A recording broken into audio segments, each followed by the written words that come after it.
जी हर बाट में आ बाख पली जो, रात जी हर बाट में आ बाख पली जो, सिंध तुझी सूह जिया साख पली जो, सिंध तुझी सूह जिया साख पली जो।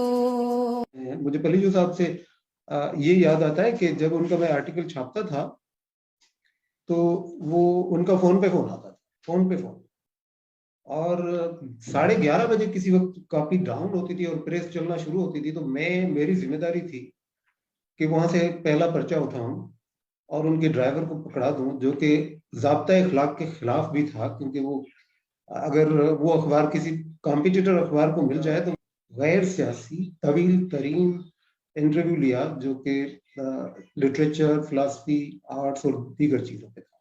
और उसमें जब जब वो सियासत पे आते थे तो मैंने उन्हें कहा था कि अगला इंटरव्यू हम सिर्फ सियासत पे करते हैं। सियासी शख्सियत के तौर पे कुछ लोगों का क्रिटिसिज्म है कि वो अगर ज्यादा टाइम देते लिटरेचर को, कोई बेहतरीन, कोई, मैंने ये सवाल भी पूछा उनसे एक इंटरव्यू में कि अगर आप सिंधी अदब में कोई नावल ही नहीं, कोई शाहकार चीज है ही नहीं, तो अगर आप लिख सकते हैं, आप अगर ये कर दें तो क्या हो जाएगा। तो उन्होंने मुझे कहा कि अच्छा, तो मैं तुम्हारे फरमाइश पे नावल लिखूं और पीछे वो कालाबाग डैम बना लें तो हमारी तो तबाही हो जाएगी। तो खैर, कालाबाग डैम को तो पश्तूनों ने, सिंधियों ने, बलोचों ने, पंजाबी दोस्तों ने, सबने मिलकर रोका, और पलीजो साहब लीडर थे इस जदोजहद के। लेकिन मुझे नावल नहीं मिल इसका एक ये अरमान मेरा बिल्कुल है, एक हसरत है, वो कर सकते थे। मैंने उनसे पहले भी मुझे वो गालिब का एक शेर भी याद आता है जो शायद उन पे फिट नहीं होता, लेकिन देखा असद को खिलवतो जलवत में बारहा, दीवाना गर नहीं है तो होशियार भी नहीं। तो वो तो बहुत दीवाना गर नहीं तो होशियार बहुत था। मैं ये अमेंड कर सकता हूँ। मैंने एक दफा उनसे पूछा कि आपने लिखना कब शुरू किया, खासतौर पे अखबारों के लिए, या फिर ये जो है मज़ामीन, सियासी मज़ामीन। तो उन्होंने मुझे कहा कि वो कोई पार्टीज का कोई जमाना था, और सिंधी में जमींदार और पता नहीं जागीरदार या इस तरह की अलवहीद इस टाइप की कुछ अखबारें निकलती थी। एक उस जमाने के बड़े जय्यद उलमा में से कोई था मौलवी खैरमंद निजामी। तो इन्होंने कहा कि जी मैंने एक सोशलिज्म और तरक्की पसंदी और इन चीजों पे कोई आर्टिकल लिख के उनको भेजा, और वो छापते नहीं थे। मैं उनसे मिलने गया तो मेरी उम्र कोई 15-16 साल थी। तो मौलाना ने कहा, एडिटर साहब थे वो, उनके सामने कौन बात कर सकता था। उन्होंने कहा, ये लड़के, ये आर्टिकल तुमने लिखा है? तो पलीजो साहब ने कहा, हाँ मैंने लिखा है। तो उन्होंने कहा कि शलवार खींच के बांधी है तुमने अपनी, ये हद थी। ऐसे हालात में जब ये गुस्ताखी हुआ करती थी कि आप ये कर दें, जो तयशुदा सूरत हाल थी, नॉर्म थे, तो पलीजो साहब ने ही केम एज एन आइकोनोक्लास्ट। उन्होंने ठाठा करके बहुत कुछ बड़े भूत गिराए उन्होंने।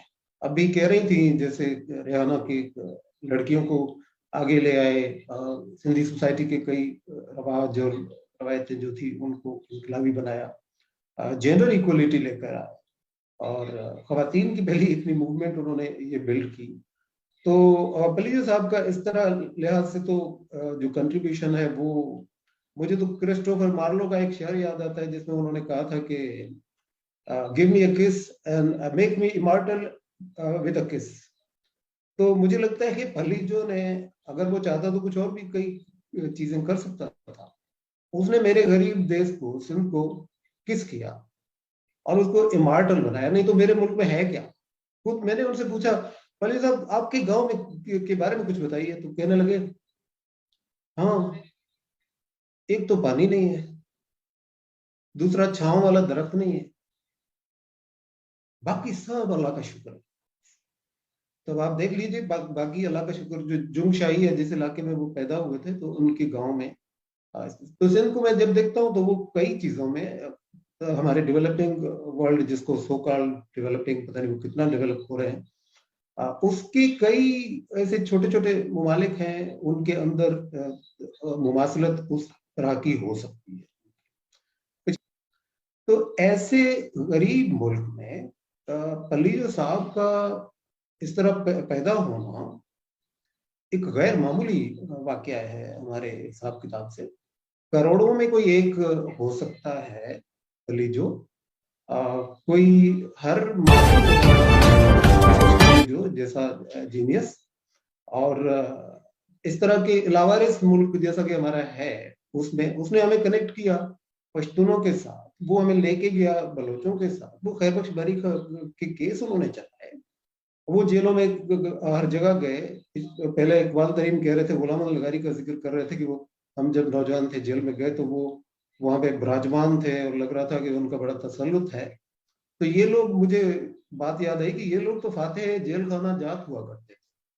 तो जिस तरह जिस तरह हम बातें करते हैं ना कि फिलहाल टूरिस्ट बातें करते हैं, यार वो फिलहाल जगह फिलहाल अच्छी रेस्टोरेंट थी, फिलहाल अच्छी थी। तो ये लोग जब आपस में बातें करते थे तो कहते चिटागोंग वाला जेल जो था ना, वो उसमें ये सहूलत थी और फिलहाल वाले बैरक में ये हालात थे। तो इस तरह से उनका कलीजो साहब भी फातेह जेल खाना जात इस तरह से रहे और जमहूरियत के लिए खड़े हुए। इकबाल तरीन साहब ने एक और कहा, मुझे वो लगा कि यूफेमिस्टिकली बहुत अच्छी बात उन्होंने की। उन्होंने कहा भुट्टो बचाओ तहरीक, जिसमें पलियो साहब शामिल थे बकौल उनके। वो एमआरडी का जिक्र कर रहे थे। भुट्टो तो तब तक गुजर ही चुके थे मेरा ख्याल है।